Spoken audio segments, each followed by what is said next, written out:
Strangely enough, when I waken up in the morning, I don't open my eyes, I smell what's around me.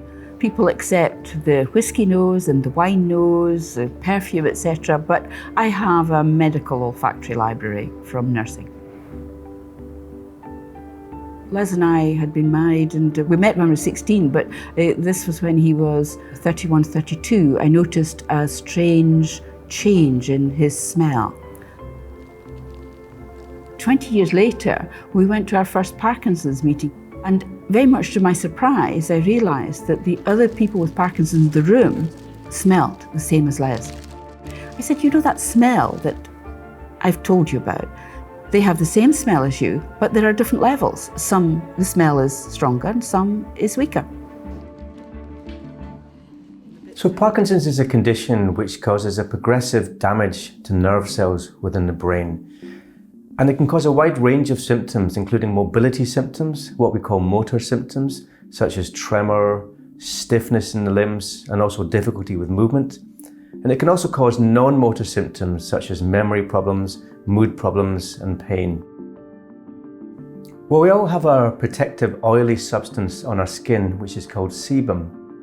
And sebum contains a variety of lipid chemicals which underlie body odour. And we know that the composition of sebum can change in the presence of a disease, and that can lead to an alteration in body odour. But interestingly, nobody until now has really used sebum as a way to diagnose a disease, until we set up a large research study running across many centres around the UK, and using the NHS Dendron Research Network, we were able to take skin swabs from people with and without Parkinson's disease and analyse the sebum here at the University of Manchester. And what we showed is that there are subtle but important differences in the chemical composition of sebum in people with Parkinson's disease. Basically, the gas chromatography separates out the various molecules present in the volatile compound and sends it downstream into the mass spectrometer, where we can look at the mass to charge ratio and identify these molecules.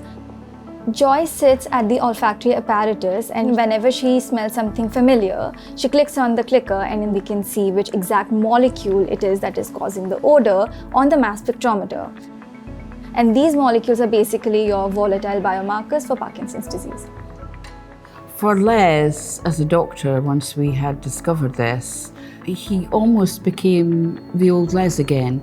He was investigative, he thought about what it meant.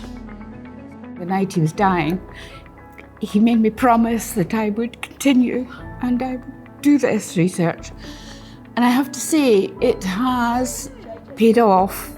I mean, it is wonderful what the group have done, and he would be very, very proud of how they have worked with it.